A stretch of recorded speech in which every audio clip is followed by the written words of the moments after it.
Om Shuklam Baradaram Vishnum Shashivarnam Chaturbhujam Prasanna Dhyayet Sarvavighnopashantaye Ishvaro Gururatmeti Murtibheda Vibhagine Vyomavad Vyapta Dehaya Dakshinamurtaye Namaha Om Sahana Vavatu Sahanau Bhunaktu Sahaviryankaravavahai तेजस्विनावधीतमस्तु मा विद्विषावहै ॐ शान्ति शान्ति शान्तिः रामाय रामभद्राय रामचन्द्राय वेदसे रघुनाथाय नाथाय सीतायाः पतये नमः मनोजवं मारुततुल्यवेगं जितेन्द्रियं बुद्धिमतां वरिष्ठं वातात्मजं वानरयूतमुख्यं श्रीरामदूतं मनसा स्मरामि श्रीरामदूतं शिरसा Namami.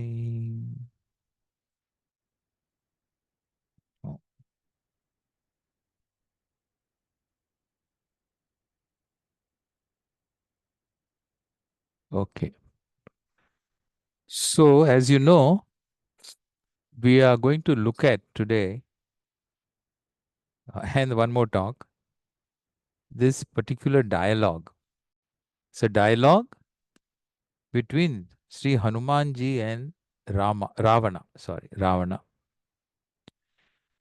in the form of a Upadesha. Yes. So Sri Rama's messenger, Hanumanji, so reaches Sri Lanka, at that point. So just to, by way of introduction, as we know, so Ramayana, there are many different, uh, not Ramayanas. Ramayana is the same, but many different versions, authors written and rewritten and rewritten.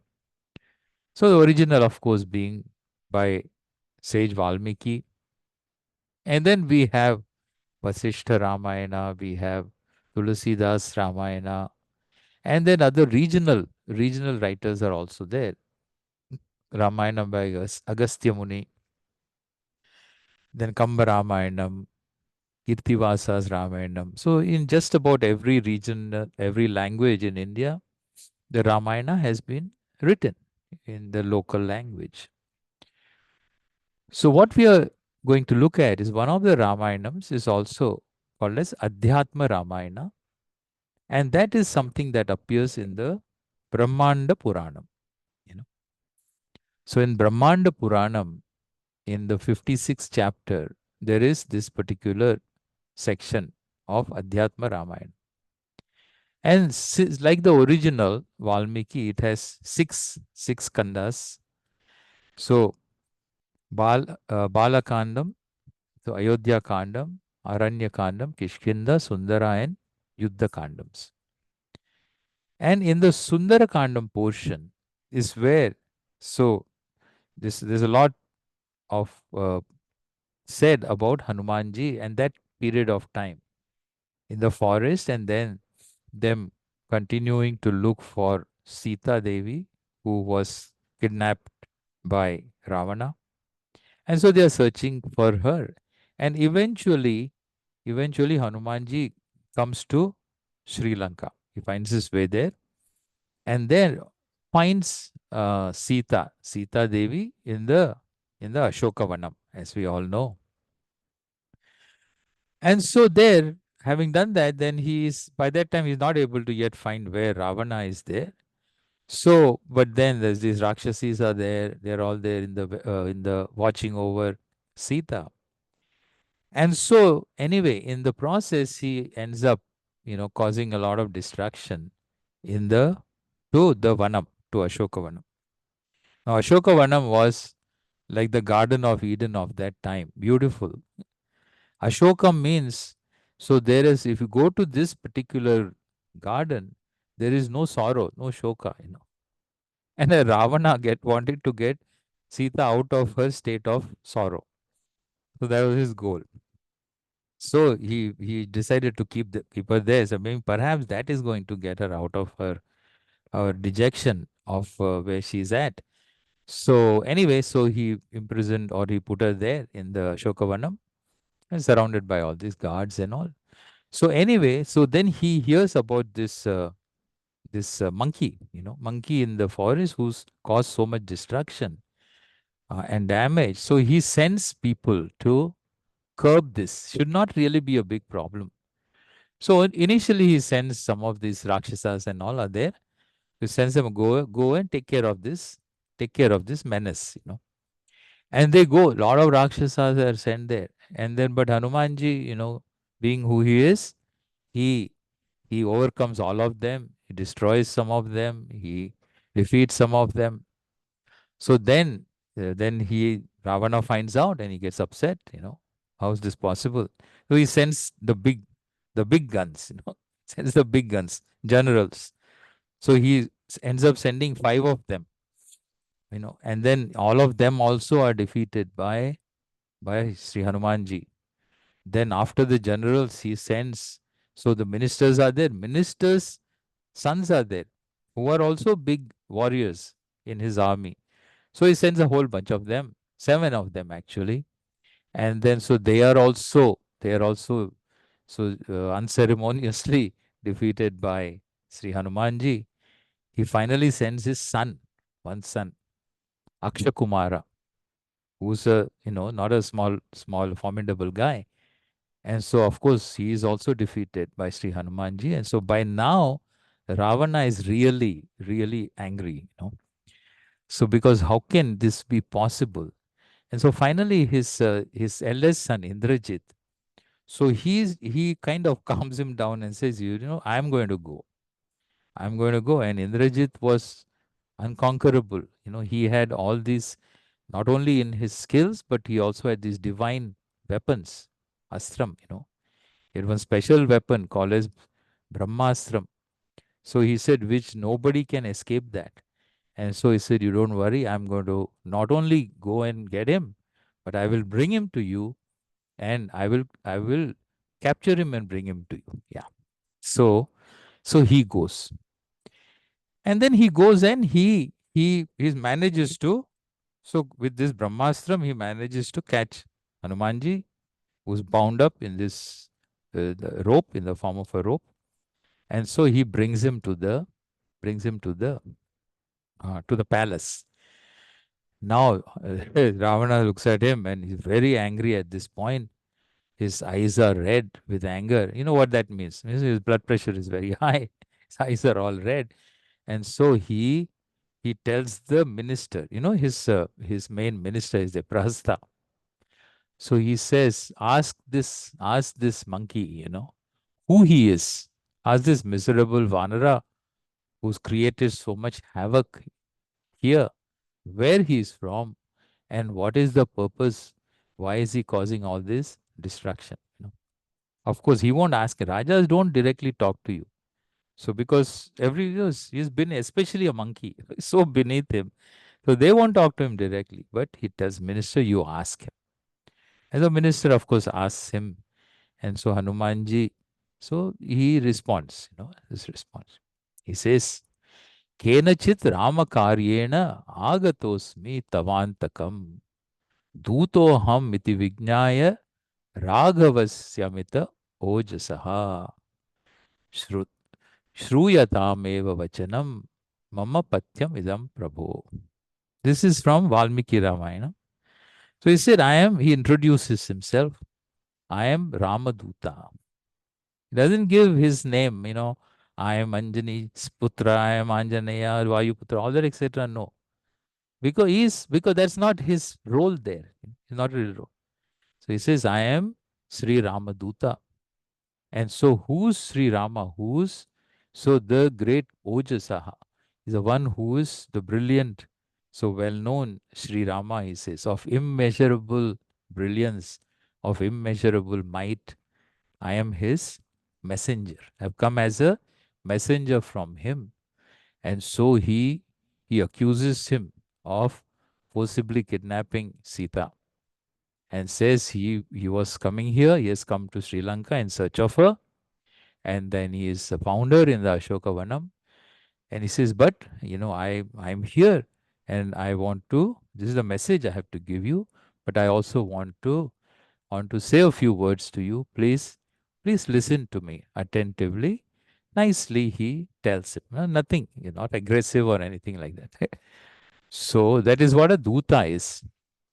Duta is different. He's a person who conveys the message without editing, without changing, without giving his opinions and all that stuff. That is the job. This is what the message is. Okay.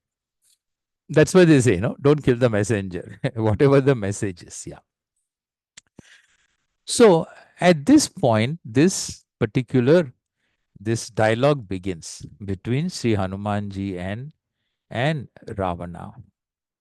Now, in a bigger context, there's a bigger context behind this in Adhyatma Ramayana.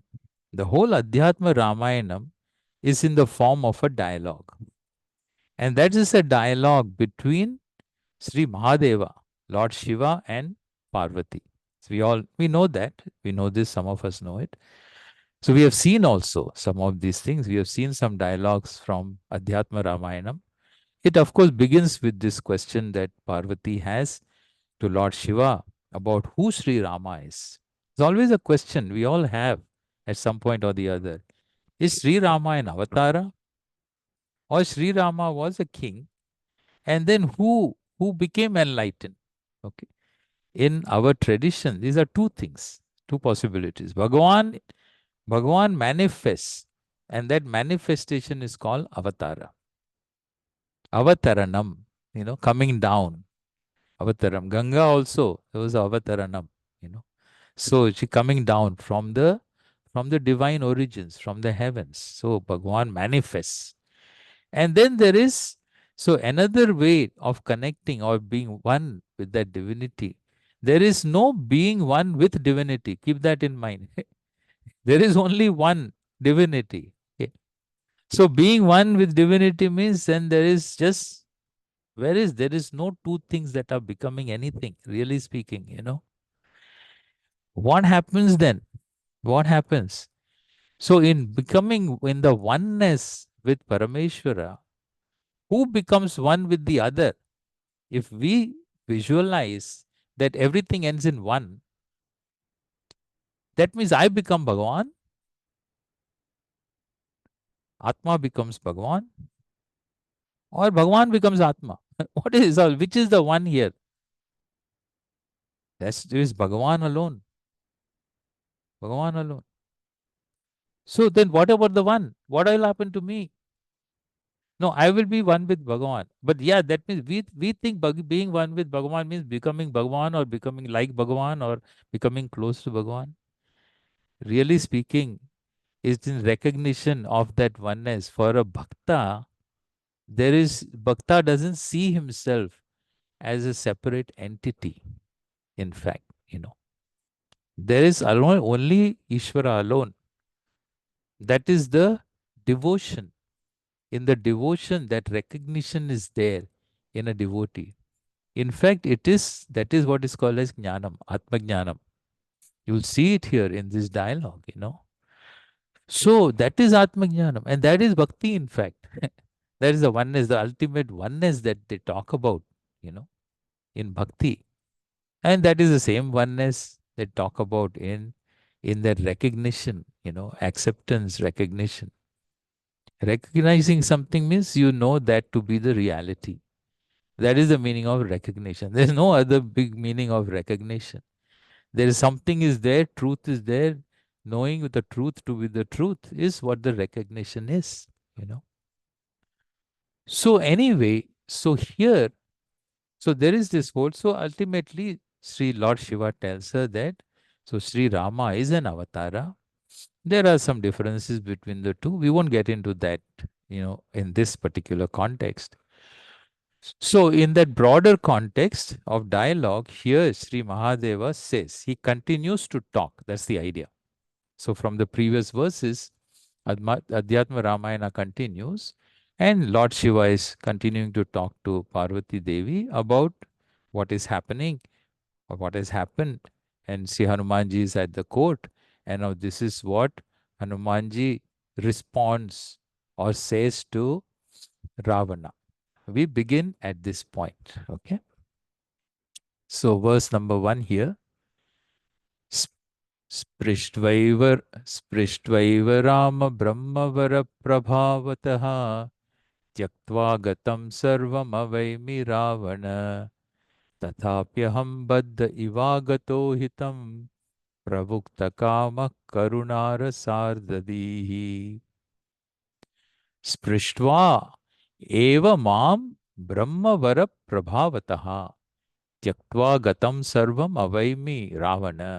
Hey Ravana, oh Ravana, he says, what has happened is, so Brahma Vara Prabhavataha Sprishtva Evam. So this, I was touched, he says. You know, he tells him how he ended up coming. Begins like that. Oh Ravana. Ravana means, so the word Ravana means the one who's loud, the one who makes a lot of noise, the one who creates fear, disturbance. Okay, that is the word from the word ru. And so in Ravana, it is said when Ravana was born, so his voice was like and strength was the voice of 10 people. 10 people meant maybe 10 infants. At that stage. So, but he was so loud and he the sound that frightens you, like it just happened here this afternoon, like the thunder of a so South Florida, this lightning. Okay, you feel like it happened on top of your head. It was so loud. So that is how he came into the world. Therefore he was named Ravana. So he says, "Oh Ravana," nicely Hanumanji says to him. He says, "I was touched by this Brahmastram of Indrajit, but nothing happened to me, really speaking, because supposed to destroy. You know." So Brahmastram is one astram, nothing can destroy Brahmastram. And so, but Brahmaji had given me a boon. In his childhood, Hanumanji received boons from Lord of Devatas. Brahmaji also gave him a boon, saying that this weapon would not hurt him, would not hurt him. So this boon was given to him, and so nothing happened to him, really speaking. Then why was he bound up then? Well, he knew. He knew this was Brahmastram. He knew it's coming to him. He knew it would not hurt him. But then he had a motive. He wanted to know it was going to bind him, and he wanted to get to Ravana. He didn't know where Ravana was. He couldn't find him. So he said, "Well, this is a good way. So I will." And he pretended that he was bound, and then he allowed himself to be brought to the court so that he could face Ravana. Brahma Astram, lot of Astrams are talked about. There are two things to just get out of this. There are there is a Brahma Kavacham and there's a Brahma Astram, you know. So Kavacham is a armor. It's all language of weapons. Kavacham is an armor. So there was one of, in fact, Ravana's son. And this son of Ravana, his name was Atikaya. So in the battle, this Atikaya had this Brahma Kavacham. That means these are all made up of mantras. Okay. And so prayers, mantras, divine, the divine aspect in everything. Okay. That is what is meant. Anything that happens in the world, there is divinity involved. There is Daivam involved. Daivam connected to it. So he had this Brahma Kavacham and nothing could destroy him. Nothing, and he was causing havoc, especially to the Vanaras. So in the battle, and so that is where Vayu Devata tells Lakshmana that he has this Brahma Kavacham and nothing can destroy it except Brahmastra. Brahmastra was the only one that could destroy Brahma Kavacham. So because both are from Brahmaji, and so Lakshmana uses this Brahmastram, and then is finally able to subdue this person. So, and which is we have kavachams. We still do this. We have kavachams in the form of prayer. There is Shiva kavacham, there is Devi kavacham, there is all kinds of Durga, they're all kavachams that they are protective mechanisms to protect our minds. And when you read them, and so we invoke divinity, we invoke the presence of various divine factors to protect us from all sides. Okay. And so it's a very important aspect of prayer. So anyway, there are astrams are there, astrams also like that. I mean, there is you can shoot an arrow, and you can hit the target also, but it has to do what it's supposed to do. And for things to happen, that is part of the law. All universal laws have daivam that makes them function. So in any case, so like that, Brahmastram also was a major astram of those times, still is. And so he said, nothing happened to me. So I come in front of you. Anyway, so nothing happened. Sarvam avaimi Ravana tatha api aham baddha iva agata. So pretending to be I was bound, I just come here in front of you. Anyway, I came to give a message. I have given you the message, but I'm also going to give you some extra advice, give advice. Hitam, tava hitam pravaktu kamaha, karuna rasarda dihi. Hanumanji is filled with compassion, you know, he's very compassionate. Not, he didn't come there as a warrior threatening. Oh, we have passed this order in order to come and attack you and destroy you, etc. All this, like that language he didn't use. He is a bhakta of Sri Rama. So, plus he has compassion in his nature. So, with compassion in his heart, and then with the soft voice, he tells him, I'm also going to, reassures him. Ravana did something that one might wonder how come Hanumanji gives him this Upadesha? That also about this Brahma Vidya. At this time, he's come here in order to what? Give him a warning. That's what we do here in the war. Give him a final warning. This is the red line. You cannot cross this, and you cannot do that, and we'll do this. All this, this is the time to do like that. But here he's telling him Upadesha. What is it? Something little incongruous it looks. But then Hanumanji knew that in spite of what you do, there is a redemption option always is there. And that is the nature of karma. So whatever karma he may have done, Ravana backed himself into a corner. Now what is his option? He's going to be destroyed. He's definitely going to be destroyed in the process. That is his end. So, having some compassionate on him, in spite of what he had done, he says, well, there is a way out. There is a way out. Because of Sri Rama being who he is. Because of his compassion.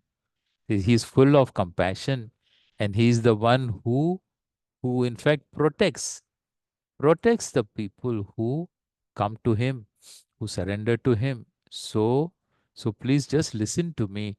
Perhaps there is a way you can still redeem yourself from what you have done. So I will just give me attention to what I'm going to say. So with that kindness in his heart, Hanumanji talks to him. You know, what does he say? Number 2, Vicharya lokasya vivekato gatim न राक्षसीं बुद्धिमुपैहि रावण दैवीं गतिं संसृतिमोक्षहैतुकीं समाश्रयात्यन्तहिताय देहिनः विचार्य लोकस्य विवेकतः गतिं विवेकतः विचार्य says just think, dwell upon this with viveka. So it is Sanatana Dharma. The whole pursuit, spiritual pursuit, begins with enquiry. It begins with inquiry, ends with inquiry. Because that's why Bhagavan has given us a buddhi. It is not, it is not something which is born of or sustained by or which has survived on the basis of just faith. Unquestionable faith. They also say a faith that should be unquestionable and unquestioning faith, acceptance. What does that do in growth? It's okay to say that to small little children who do not understand. Preschoolers, even before preschoolers, or even the preschoolers can understand things. Once you have the capacity to understand, to use your buddhi, then unquestioned faith should not be the basis of learning anything in life. Because that kind of a thing, it is either then just leads to you survive based on guilt and fear. You know, with faith, we grow up living on the basis of fear and and guilt, and we can see this. Whereas with inquiry, you learn the truth of things, and we live on the basis of what is true, what is satyam, because truth always validates itself in life. So simple faith, simple belief, acceptance, unquestioning acceptance, etc., lead to a lot of guilt and fear. We have seen that. So this discriminative inquiry, he says, lokasya gatim vicharya. Lokasya gatim. What are the ways of the world? The people living, interacting, right and wrong. What is dharma, dharma? He says. So what is karma? What is nityam? What is anityam? What is permanent? What is transient? The right and the wrong of things. The karma, the results and their consequences. These are all the things to understand, to inquire, to think about, to learn with respect to even vyavaharam, interaction with the world. Okay. This is all called lokasya gatim. So he says, not only that, rakshasim buddhim upaihi. Give up, give up this rakshasa buddhi. He says, give up this rakshasa buddhi. What is rakshasa buddhi? So buddhi is buddhi, capacity to think, to judge, to to make decisions, and that prompt me to act. Is all the function of buddhi, he says. So there are two types of buddhis. There is this daivi buddhi and there is rakshasi buddhi, asuri buddhi. So in Gita, Bhagavad Gita talks about this elaborately. We'll look at this a little bit. But it's so important. So, but to begin with, he tells him, so give up this tendency, because you have transgressed it. There is a tendency to do wrong, there is a tendency to do right. First of all, there is a right and wrong for human beings. There is dharma, adharma, and there is punyam, papam, is to be understood. And then the choice has to be made, and consequences are there. You have transgressed a lot of this, like somebody who doesn't understand any of that. Such a kind of a person is a asura. A Rakshasa is not only doesn't understand, but he makes the wrong into the right. That kind of is a little more extreme. So you have behaved like a Rakshasa, even though really speaking, are you a Rakshasa? You are not a Rakshasa. He says, you are not a Rakshasa. So he says, so Bhagavad Gita talks about these two kinds of potentials in a human being. One is called as sampatti. Sampatti is the wealth, is an endowment. We are born with this endowment. Every human being is born with this endowment, which is in the form of a potential. And this potential is called as in gunas, in terms of gunas, qualities. And certain qualities are called as Daivi Sampat, so which help me grow, which help me mature, which push me along a spiritual path.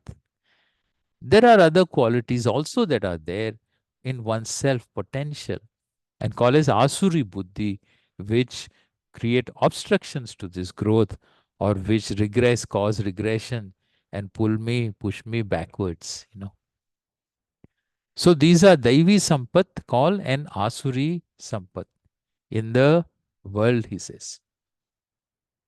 In this, Daivi Sampat Vimokshaya, the Daivi qualities lead me to moksha, the Asuri make me bound to this world. So, we all have both in us. So you are born, interestingly, Ravana, his even in terms of jati, this is in terms of guna. So in terms of jati also, interestingly, Ravana, his father was a sage. He was a sage. So represent, we'll see that in the next verse it comes. We'll get into little detail. And his mother was her father was a king of Rakshasas clan, you know. So his mother's side, his grandfather. So you both the things. But you know what? It is all there in all of us, both. So it's interesting. I'll tell you something about myself. So I was looking into, did you know that our parentage, ancestry? When we think of ancestry, because he talks about ancestry here, Ravana. So in ancestry, there's one single person. I have two parents, and then when it comes to grandparents, then I have four grandparents. And then when you do, then I think of great grandparents. I have, eight great grandparents. So like that, it is exponentially. We compound. The grandparents compound. So like that, if you go back, say about 12 generations of great grandparents, and about 400 years it comes to, there are 4,000 ancestors for each one of us. Okay, just 400 years. So now when I'm talking about ancestors, just imagine now, I'm born a Brahmana, we say. Okay. But in terms of ancestry, among those 4,000 people, so now what am I carrying? What genes am I carrying? So, I was looking into my Gotram. So this is personal. Okay. I don't know this. I'm talking on the web, so it's no longer personal anyway. So I find out that my Gotram, I belong to this Gotram in which was born Prahalada, according to our Shastra. Okay. So I really went very happy. Oh my God, look at this. You know, I belong to this Gotram of Prahalada. you know. But then very quickly it struck me, who his father was. His father was Hiranyakashipu. Well, that means already it got little dampened, my enthusiasm. So now I also the same Gotram of Hiranyakashipu also is there. So I can't get too much excited about Prahlada because Hiranyakashipu is also there. So Asuras are there, Brahmanas are there, Rakshasas are there. Everybody is there in everybody's genes, is there. So he said that's the point. I'm sure even if something happened, suppose, I never gave my parents a chance to say this, but perhaps if the time came, so my parents might have told him, hey, why can't you be like Prahlada? Why do you want to be like Hiranyakashipu? Then perhaps my dad would have said that. So the point here is that Daivi and Asuri Sampata there, but it is what we express, what we facilitate in our life. So Gita talks about this Daivi. It's another interesting thing in Gita. You see. So Asuri Sampat is talked about certain gunas which are called as like Dambho Darpoti Manascha Krodha Parushyam Evacha Ajnanam Nabijatasya Partha Sampadam Asurim. He gives certain gunas, like so Dambaha. Dambaha is pride, this Swamahatva Prakatikaranam, I am this, I am that, I am that. I talking about one's how great one is, On the basis of what he says, Vidya Dhana Swajana Adishu. On the basis of knowledge, what I know. You know how many qualifications I have? I knew somebody who's he gave when he gives you your his business card, no? Then we have this 1 2 titles behind our professional, whatever MBBS, MD, etc. This one had 23 doctorates. I mean, doctorates in 23 subjects. Okay, this person we met and we know. So, like that, on the basis of knowledge, my God, this is how many people have that? Or it is the family, this family, that, etc. So, that is called as Dambaha. Darpaha is a similar lack of humility. Atimanaha, immense pride, conceit. I am better than everybody else, or everybody better than everybody else I am very humble. I don't say I'm better than everybody else and all. I don't say. But everybody else is useless. I know that. So everybody else is really speaking, I'm better, but I don't say it. Anyway, so all kinds of things are there. Parushyam, using words, language that are abusive or even cruel, that hurt other people. So deliberately or out of habit or whatever. Ajnanam, ignorance, starting from self-ignorance. So it's ignorance of right and wrong and so on. So this is all he says, Sri Krishna says there. It is Daivi Sampat, I mean Asuri Sampat, be cautious. There are 5 6 items. Then he talks about Daivi Sampat. In Daivi Sampat, he says 2 paragraphs. It's only 1 paragraph for Asri. Daivi Sampat, he gives lot of qualities. Abhayam Sattva no. Uh, Abhayam Sattva Samshuddhihi Jnana Yoga Vyavasthitihi Danam Damasya Yajnasya Swadhyaya Tapa Arjavam Ahimsa Satyamakrodaha Tyaga Shanti Apaishunam Daya Bhuteshvalo Luptam Mardavam Hrischa Achapalam. Okay. So again, these are some great qualities are there. So fearlessness, sattva samshuddhi, cultivating, cultivating positive values and so on. Then a commitment to learning, to knowledge, the giving, being able to giving of oneself called dhanam, control, self-control, etc. Disciplines he talks about. Then not hurting ahamtya satyam. So like also amanitvam, adambidya. So a lot of good qualities are mentioned. These are all Daivi Sampat. I was wondering, how come there are only few mentioned for Asuri and so many mentioned for? Does that mean that what we have small chances of being bad and we have a lot of chances of being good? Perhaps. That's one way to look at it.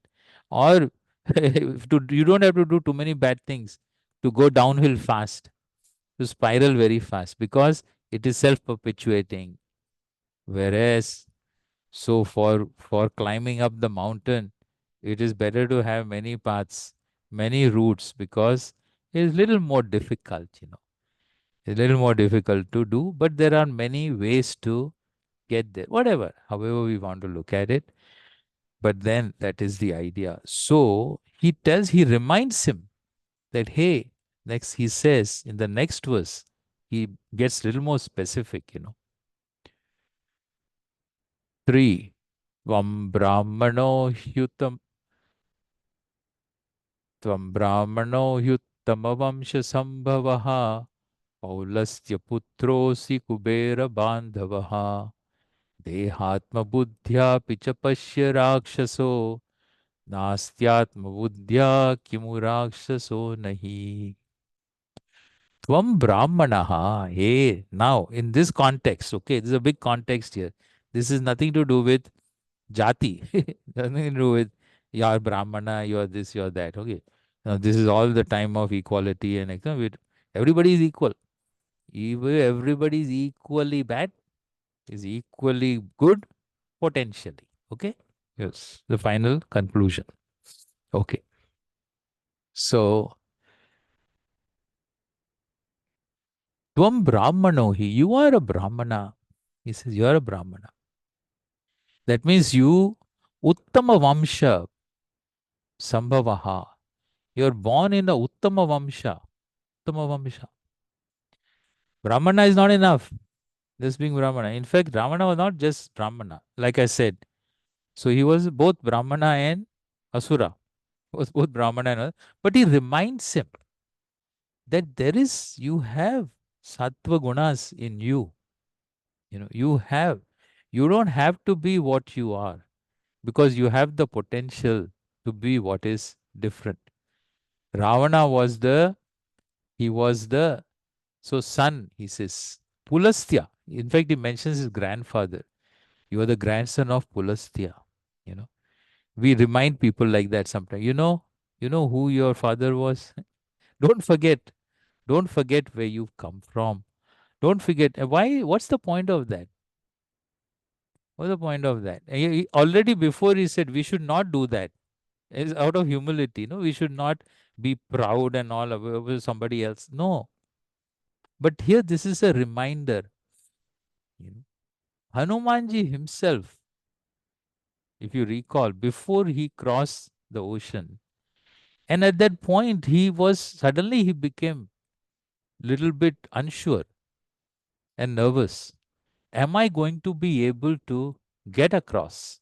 He looks at this ocean in front of him and he says, how am I going to get across to the other side? You know.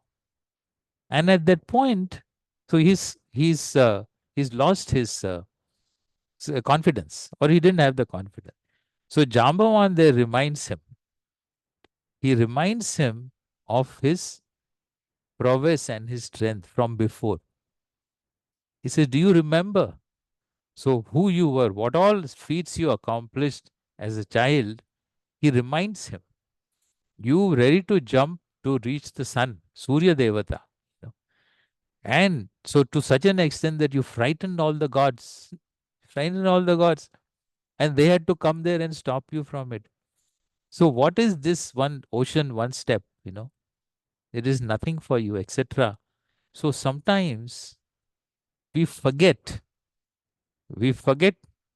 ourselves in the process. So, and a reminder, so shakes up the person and brings him back to this, a course correction. It's a kind of a course correction. So he says, so out of the kindness that he was talking to him, he reminds him, hey, see where you come from. You are a Brahmana. You are a grandson of sage Pulastya, he says. Kubera Bandhavaha. You're the son of, you're the brother of Kubera. Kubera was his half brother, you know. So they had the same father, but there was another mother for Kubera, and she also came from so this Yaksha. She was a Yakshini princess. Yaksha is like Asura. So Asuras, Rakshasas, Yakshas, they have similar gunas, but to different degrees. So there also Kubera. So, but then at the same time, he was Guna Brahmana, Gunataha. He was a lot of great qualities. And by the boon given to him, I think by Lord Shiva, then he becomes the precise deity over all the wealth, Kubera. That's how he gets his status of a dhana, the protector of dhanam. Okay. So anyway, so you are related to him. Also, incidentally, reminds him because there also he messed up. He kicked Kubera out of Sri Lanka. So Ravana did that. But then perhaps, so he reminds him that also something not nice you did. But anyway, he's also a great person. He became God. He became a Devata. He got the function of Devata to protect. So as a result of boon of what he was.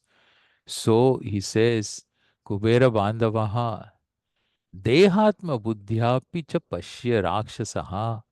He says, even looking at it from yourself, you may think that you are a Rakshasa. Because of that is how your behavior only is an expression of what you think yourself and how you take yourself. And that is how you behave. And so sometimes that's why they say, no, to children, don't keep telling them, you're useless, you're useless, you're useless. Because then they will say, well, anyway, I'm useless. So then why should I be of use to anybody? So he says, you may think yourself like that now. And so you're going about behaving like one, but then you're not a bad guy. So don't think of yourself as a Rakshasa. You remind of that aspect of yourself and which you can really tap into very easily, he says. In fact, he tells him, uh,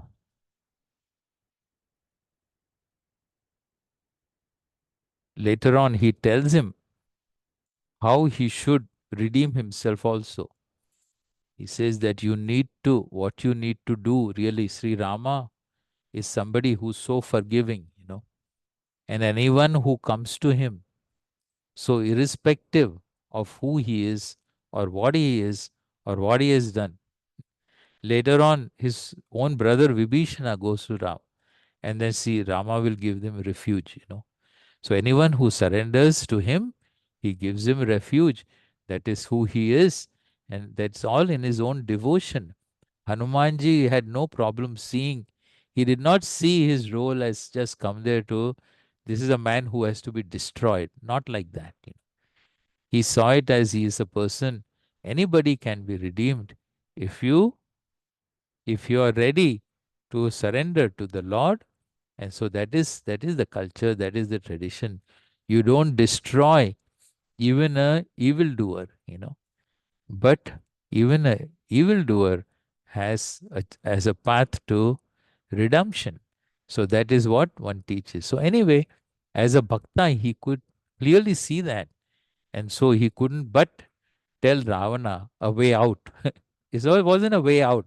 It wasn't an escape from what he had done, but it was a way to so acknowledge and redeem himself from what he had done.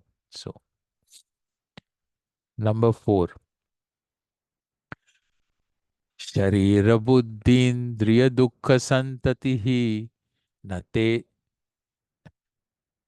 Nate Nachatvam Tava Nirvikarataha Ajnana Hetoscha Tathaiva Santatehe Asatvamasya Swapato Hi Drishyavat. So he elaborates a little bit. He told him that, you take yourself to be something and then you behave like that. You look at yourself, the buddhi, I mean the deha, he says. Sharira buddhi indriyaha.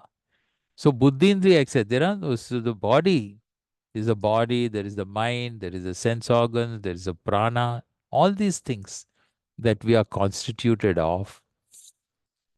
This is a santiti is something that is a changing, it is a changing manifestation or manifestation of changing prakriti, nature. you know. So we are all born of prakriti.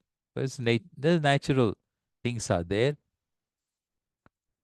The physical and the psychic, the emotional, these are constantly changing, he says. They are not your essential self. He tells him, reminds him of this Atma and Anatma difference. Atma is who I am as a essential person, my truth. That is what we call as truth. Truth is that part of you that doesn't change, that cannot change. If there is such a thing, anything, the truth of any object is finally something that is not changeable, you know, because if it changes, it becomes something else. Okay. So anything from one state to another state, that is what changes in time, change in space. Okay. If there is something which is not changing, then that is something that remains constant. So then that is the truth of it. The changing can't be the truth of it, because changing, if I change one, the wood becomes the table. Okay. The table becomes fire in the fireplace. I put it in the fire, becomes ash. Now, what is the truth of the object? What is the truth? Is it the wood? This wood? Can I look upon wood as the truth? Can I look upon the ashes as its truth? What am, when we ask a question, who am I? That question itself indicates that I want to know the truth of what this is. I say, no, no, who you are. No, you are a young boy. Oh, okay, I'm a young boy. My whole life I think I'm a young boy. No, I'm not a young boy. So now I have a doubt. That means when my parents told me I was a young boy when I was young, but now I am not a young boy. Everybody tells me you're an old man. So that means my parents were lying to me. They were lying to me, obviously, because they didn't tell me, explain to me. I was a young boy at that time, but I'm not a young boy now. So then what am I?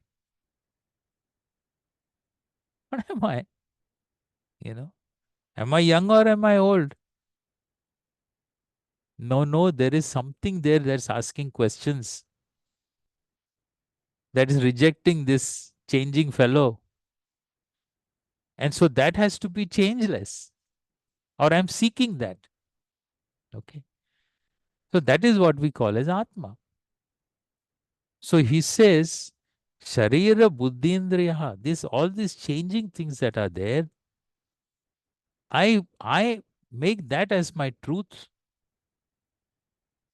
including the fact that not just changing, my jati. I'm good, bad, Daivi, Sampati. I'm a man with great qualities. I'm a man with useless qualities. That's why I'm behaving like that. It's not my fault. ये तो मेरा स्वभाव है. Because Ravana says, I was born that way. Why are you blaming me? Why do you keep reminding me I'm Brahmana, Brahmana, Brahmana? I should be like this. I should. I am Asura also. Asura also. Hiranya, I am honoring my great ancestor who was an Asura. As much as I'm honoring my ancestor who was a, sage. So, that's exactly what you're saying. So, if you take yourself, your truth of yourself to be centered on these changing things, Sharira, Buddhi, Indriya, and so on, then he says that is not you, not tvam, not they even. It is not even your gunas. Gunas, that means these qualities that you're talking about, reference points. These reference points are also not really you. They are not yourself, he says. Why? Nirvikarataha. Because these are changing. This young boy and the young child and the young man, the young successful man who accomplished so much in life and did so many things, and the old tottering fellow gasping for breath. These are all the same fellows.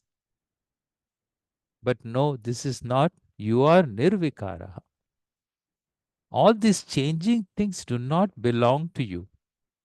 Neither are they you, he says. Ajnana hetoho tathaiva santatehe. He says, asatyam asyaha swapato hi drishyavat. But then what happened? Where do I made the mistake? Where is the mistake? What happened? He says it is because of ajnanam. Hetu. This happens because obviously, because, dad called me a young boy. Yeah, the first mistake dad made. Actually, in our dharma tradition, even dad doesn't make that mistake. You know that? Doesn't make that mistake. Because, when he gave me my name, when I say me, I mean everybody, okay? This is what our tradition is. So we go through this Namakaranam ceremony. In the Namakaranam ceremony, so the father it whispers the name given to the child in his ear. He whispers the name, and the priest will tell you, say like this. You know, you're in the middle of doing so many things. Karma is going on, samskara is going on, pujas are going on. Then he will see he takes the baby in your hand, and he'll say, you say to him, Vedosi. And then all of us, everybody will repeat Vedosi. You know, you're simply repeating whatever the priest is saying. But you know what that means? Vedaha asi. So you are Veda. Veda has different meanings, the word. One of the meaning is you are Atma, you are Brahman. So that is the first thing you say to the child. But then, you know, so everybody, all of us have the same name. We are told given the same name because there is only one name, one Nama. Ek Omkari hai. Then, but for Vyavaharam, for interacting, for transacting in the world, we get another name. And so that is the second name that the father gives, whispers in the ear. So even that I cannot claim as an excuse. So even for prana pratishtha, they do that in fact in the temple. Any murti that is there installed, the first nama, the first invocation there is Brahma, Vishnu, and Shiva. Triputi. Triputi is invoked in every murti. And then for Vyavahara, there is this other, the Nama, which is the deity, so which is installed in a particular form.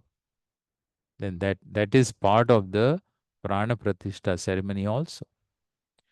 So here he says, you are Nirvikaraha. You look at all these changing things and you think you are that. This happens because of, he says, Ajnanam. Ajnanam.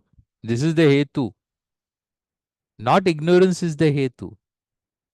It's not that this everything is changing, there is nothing inside. Shunyam. There is no shunyam inside. You know, jnanam is knowledge, self-knowledge. What is self-knowledge? Atma jnanam is self-knowledge. Knowledge of who I am. It's like light, you know.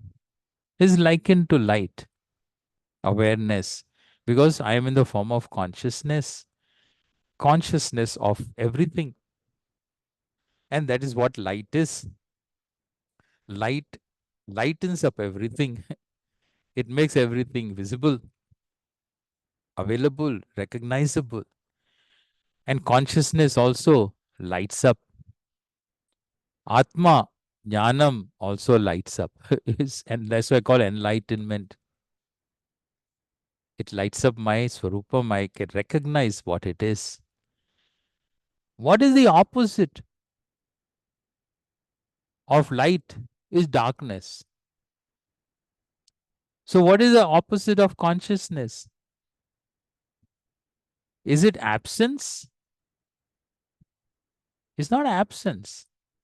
It's not absence. Darkness is not absence of things, not absence of art. Darkness is ignorance. You know, if you remember, we had a solar eclipse not long ago. Okay. So when you think of the sun, we have, and the globe, earth, here it's night time, it's all dark. Opposite, in India, it's all light. Okay. So light means sun, light. And no sun means darkness. Everything is black. Okay. Okay. Is absent. It's not absent, it's there. Things are there. But they are not seen, they are not recognized. In solar eclipse, what happened? In solar eclipse, is daytime. Sun is there. Then the shadow came. When the shadow came, what happened? It really became dark for a moment. We saw, everybody saw on TV. It becomes dark. Okay. Becomes dark. And then the shadow goes and it's again, everything is there. The world did not disappear, but the sun disappeared. The sun disappeared. The light that lit up everything, that seemed to have disappeared for a moment. Why? Because of a small shadow. Not a shadow that could cover the sun, you know. Maybe that's what Hanumanji was doing. He jumped onto the sun, towards the sun, and wherever he jumped, he was big enough to block it. And the world became dark.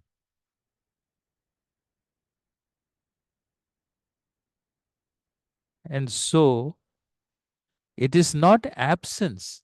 Absence of sun doesn't also mean the sun. It is our buddhi is like the shadow.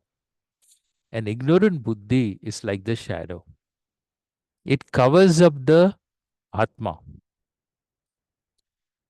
And then I don't see the truth. It is as though consciousness itself disappeared and not recognized. But it's there. When the shadow goes away, it's always there. So that is a difference in a buddhi that is ignorant and a buddhi that is called enlightened. Okay. In enlightened, that is why it is covering. Avidya, ajnanam is a covering. Ajnanam is not an absence. There's something to keep in mind. It is because of this covering, ajnana hetu, that you make this mistake and the changing things are taken to be yourself. Swapataha drishyavat. Like even, but what is the reality of this changing definition that you have of yourself? He says its reality is like the reality of a dream, of a dreamer, he says, that comes and goes, but does not have any substance of its own. So, with this, I think we can stop for today and we'll continue this next Wednesday and finish the dialogue. And then in the meanwhile, what I'll do is I will conclude this with a prayer, and then we have some few minutes, and then I can have questions. But then after the prayer, I'll stop the recording so we can talk. Om Purnamada Purnamidam Purnat Purnamudachyate Purnasya Purnamadaya Purnameva Vasishyate. Om Shanti Shanti Shanti. Harihi Om Shri Gurubhyo Namaha. Harihi Om.